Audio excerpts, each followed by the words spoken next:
Biology is now something that is following Moore's law, where we know that computers are improving at a rate of about 2 times every year. The price-performance ratio gets better. We're now seeing the same thing with biology. When we manipulate DNA, it's actually improving at a rate of 5 times a year. And so how do you plan for the next 20 years and a career and doing well for the world in science and technology when so many things are accelerating at a massive rate?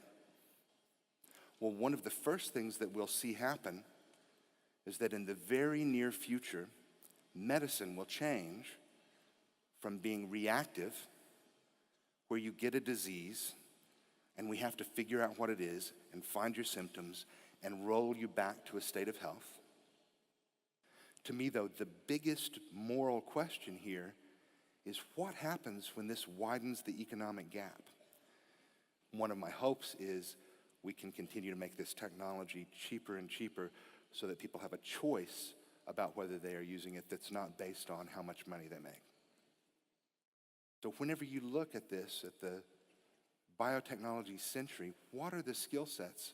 One is encourage them to go hands-on, to make something, not just watch videos. Do problem solving. Don't just check boxes off. Don't just answer questions. But go ahead and try to figure out, well, how would this work? How would we do this? What are the open-ended problems? And if you can, work in a group, because all the important work now obviously is done with big groups of people. And the third thing is to remember everyone can be a scientist. Scientists are just people who ask questions. And it turns out the best people in the world about asking questions are kids. And so mom and dad, even when you get that why, go ahead, encourage it. Those are good questions. The last thing is, I really encourage you to try it at home. This is something that I think everyone can do together.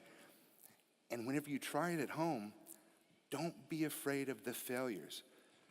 What is hardest, not on the children, but on teachers and on adults, is whenever something doesn't work right, because you want to show your kids this is how it works.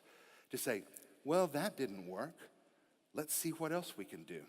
Because life is going to be full of things that don't work. And the thing that measures us really is not how many times we fail, but how many times we pick ourselves back up and do something better at the end of it. That's what I wanted to share with you guys. Thank you so much for your attention. I appreciate it.